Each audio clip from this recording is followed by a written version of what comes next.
Salam berkata. Jadi Rasul itu diperlihatkan surga dan neraka pada saat dimi'rajkan dan saat ini ya Ustadz, pada saat sholat itu ya Ustadz. Iya, ya sering itu bukan ini salah satu sering ayat. Ya. Oh baik ya Ustadz. Ya, jadi itu bagian dari wahyu.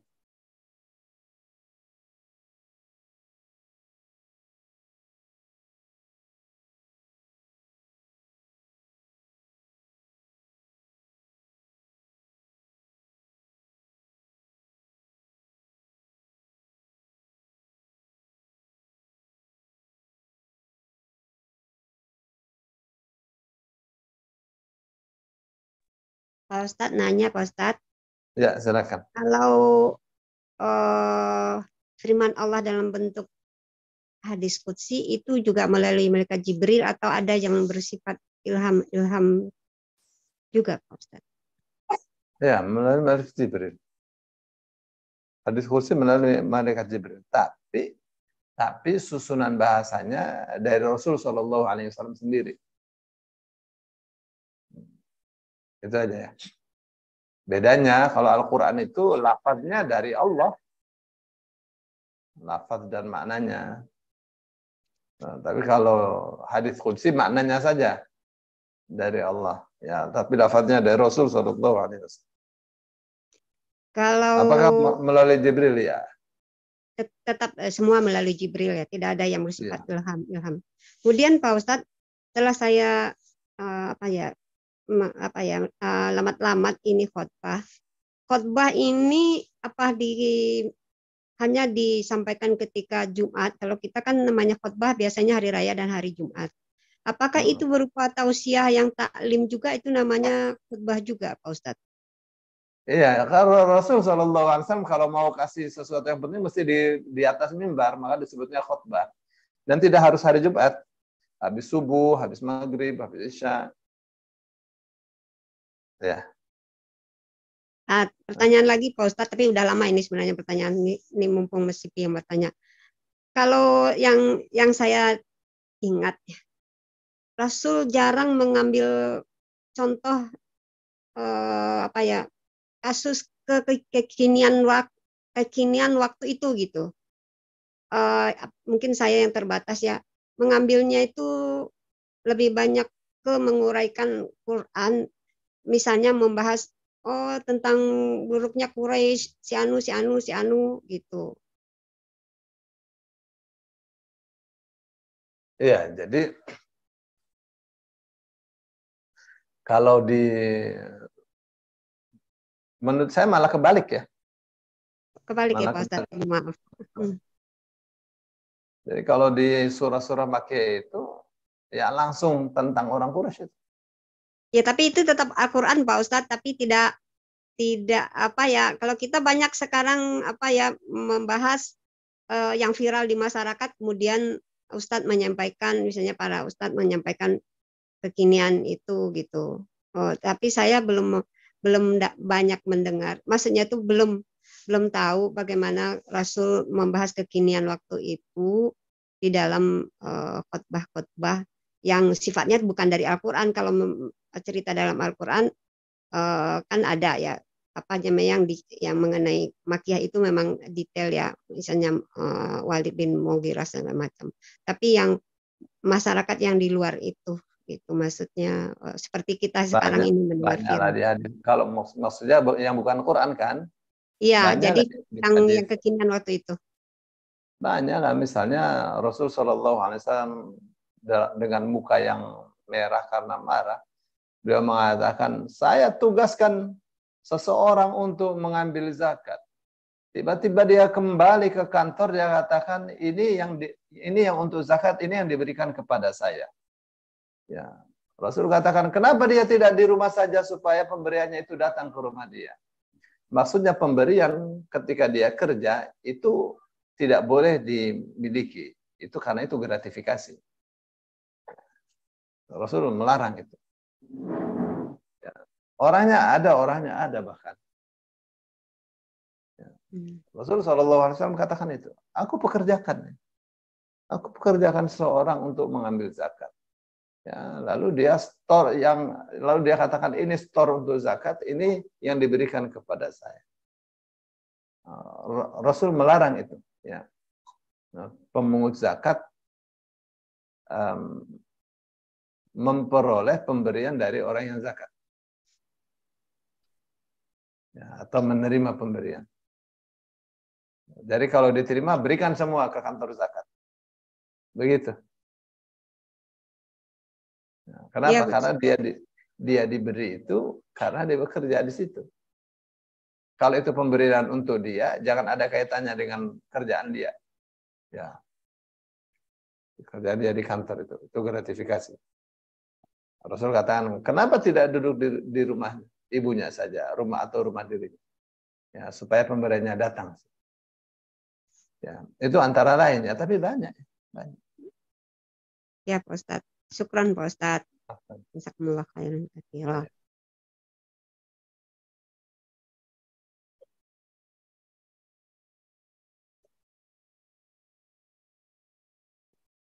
Ada lagi pertanyaan?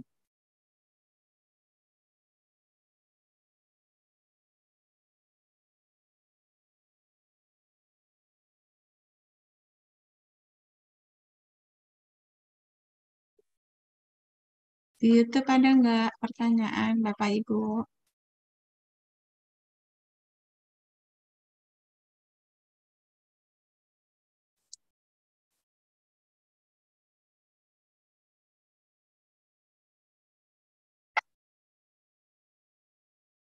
Maaf soal. Maaf soal, Ustaz. Sudah Jadi, tidak ada pertanyaan kah? mau kasih tahu Bu Lydia ya. Oh, Ya Pak silakan. Ustadz. Tentang pembicaraan Rasulullah atas kasus kekinian di zamannya ya. Iya.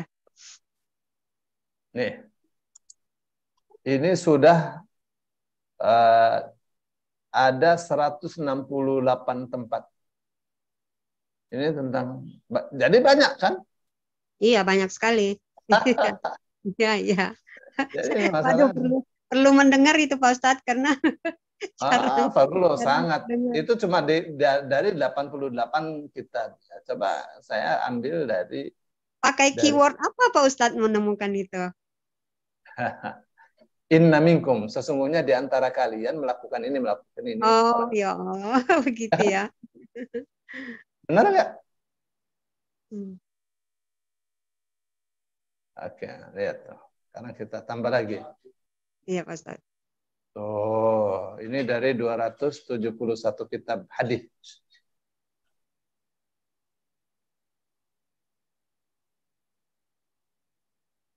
Menarik itu Pak Ustaz, karena jarang mungkin kedengar ya. Iya.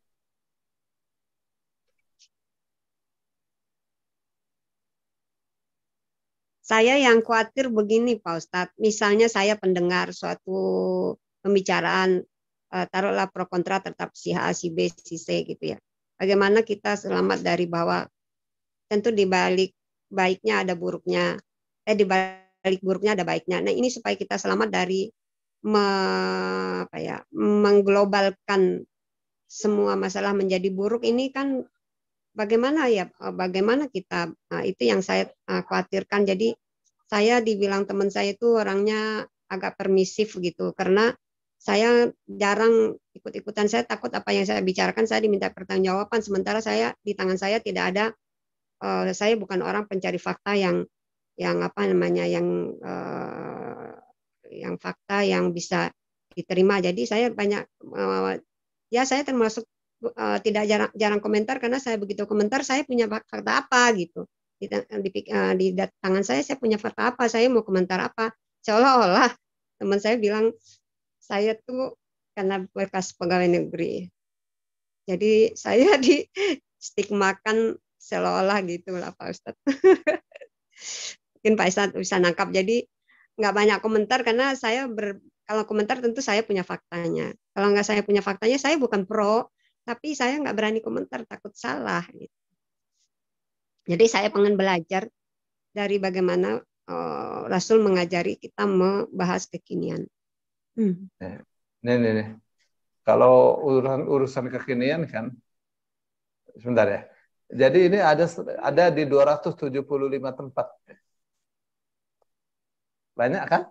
Iya, Pak Ustadz. Baru dari satu keyword aja tuh. Ya, jadi kalau untuk membahas kekinian, ya misalnya tentang Rempang, Batam itu. Ya, kalau orang mau bahas urusan seperti itu yang sangat menyedihkan sekali, itu kan suku cadang ilmunya harus cukup, ya kan? Iya. Suku cadang ilmu harus cukup, informasi harus cukup. Karena pemerintahnya sudah mengaku benar kan? Prosesnya sudah benar, pemerintah mengakunya. Ya, sudah dimusyarakan, sudah berjalan 8 tahun. Ya, mestinya sudah selesai dong sosialisasinya itu. Tapi kenapa terjadi keributan? Berarti ada sesuatu. Ada masalah. Apakah masalahnya? Masalahnya itu ada di pemerintah atau di masyarakat, itu yang harus dipecahkan. Yang jelas di dalam Islam, pendekatan represif itu dilarang, itu nggak boleh. Itu rakyat. Perang bentrok begitu dengan rakyat itu memalukan. Berarti ada masalah itu. Berarti ada masalah. Pemerintah itu harus bersabar. Itu mau merelokasi 17.000 orang. Ya, namanya relokasi kan harus sudah disiapkan itu. Tempatnya itu. Yang dijanjikan 500 meter. Ya bangunan tipe 45 seharga 125 juta atau berapa itu. Ya itu kalau memang itu sudah disepakati, ya kenapa mereka itu memberontak atau demo? Kenapa orang yang demo itu diperlakukan secara kasar? Bukan diajak bicara. Itu tuh yang jadi masalah. Ya, kita menangis ya dari liputan-liputan itu. Banyak orang-orang yang keluar dari rumahnya dengan membawa barang-barangnya, terus minta ditampung oleh warga yang jauh itu. Oh bisa begitu, berarti kan pemerintah belum menyiapkan tempat untuk mereka direlokasi. Jadi ini ada masalah di pemerintah. Akan halnya Pak Luhut bin Sarpanjaitan mengatakan, saya akan bulldozer saja.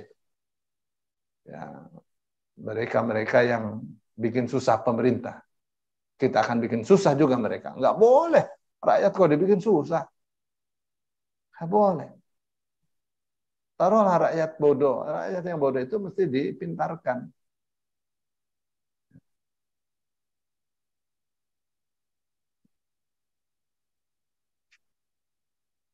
Nah, tapi dalam hal ini kan penting untuk diskusi ya. Penting untuk diskusi. Saya kira NU misalnya ya sudah kasih pernyataan-pernyataan untuk kasus Rempang. Dan itu sangat bijaksana. Ya, yang melihat ya. Yang mengikuti acaranya.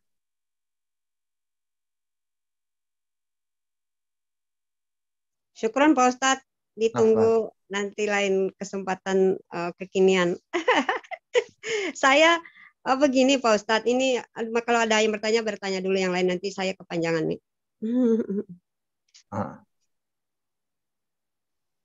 Insya Allah. Assalamualaikum Ustaz. Waalaikumsalam warahmatullahi wabarakatuh. Tertarik ini dengan kekinian ini Ustaz.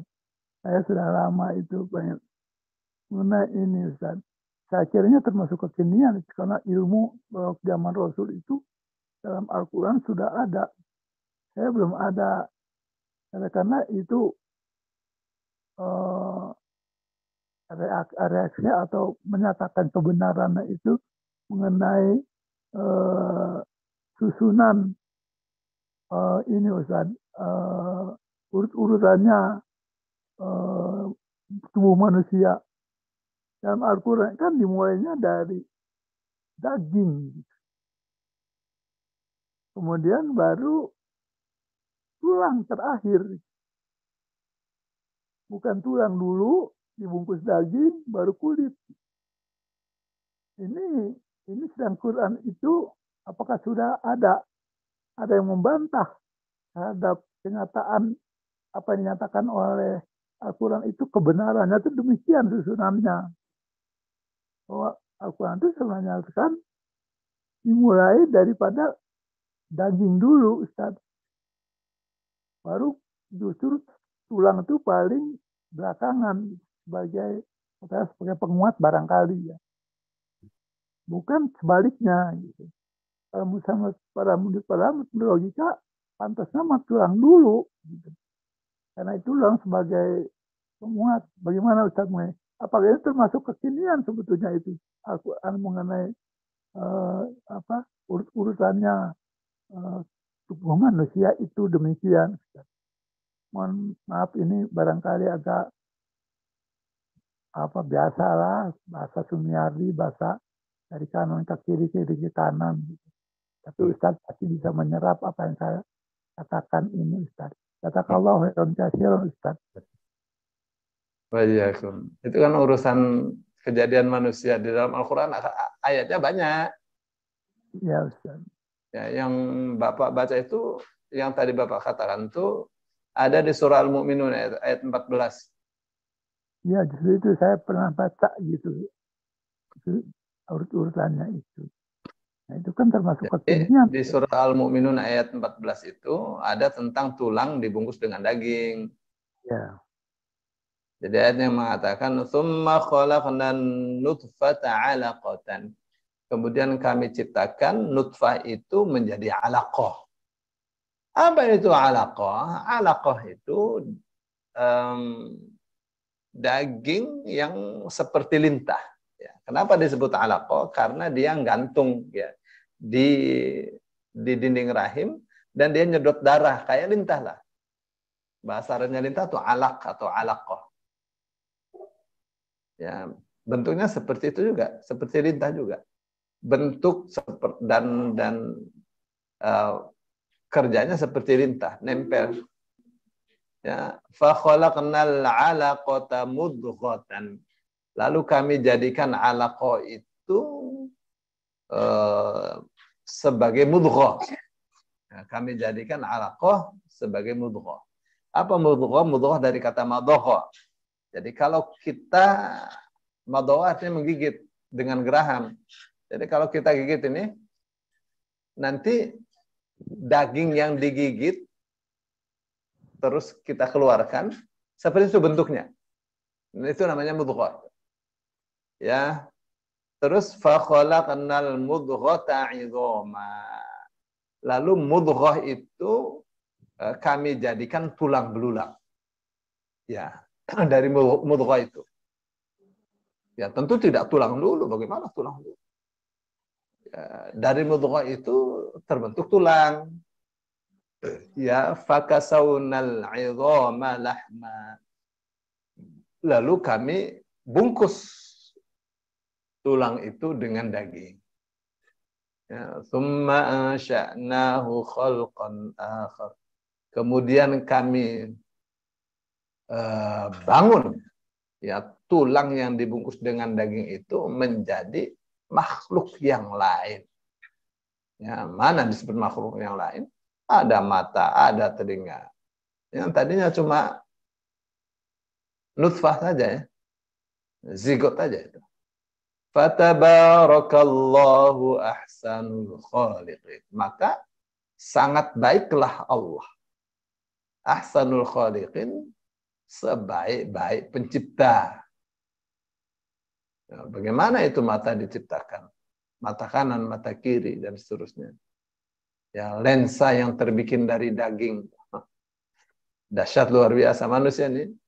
Ya, ada plastik, ada kapur, ada besi, ada lensa, ada macam-macam nih manusia. Di dalam tubuhnya, di kandungannya. Yang manusia tidak pernah membelinya gitu. Saya mau beli lensa dari daging gitu. Bukan dengan cara beli, Allah bikin itu. Itu ya. Nah, apakah ini tentang ilmu kekinian? Ya iyalah. Itu mukjizat ya. Mukjizat ilmiah Al-Quran. Baik, saya kira itu Pak Edi. Jazakallahu khairan Ustaz. Ya, Sangat Kalau sekarang Isya sangat masuk ya sangat betul-betul tidak bisa dikatakan lah yang penciptaan manusia itu. Kalau tadi Ustaz susun urutannya demikian. Ya, dahsyat sekali. Tidak mungkin kan Nabi Muhammad cerita begitu kan nggak pernah sekolah, nggak pernah sekolah kedokteran. Itu barangkali salah satu kekiniannya Al-Quran itu Ustaz. Dan tidak ada yang bisa membantah Ustaz. Ya, Ustaz. Jazakallahu khairan Ustaz. Iya.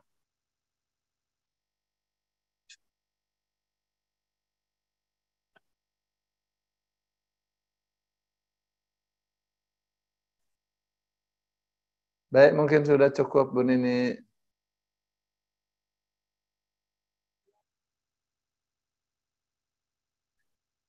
Ya, Ustaz.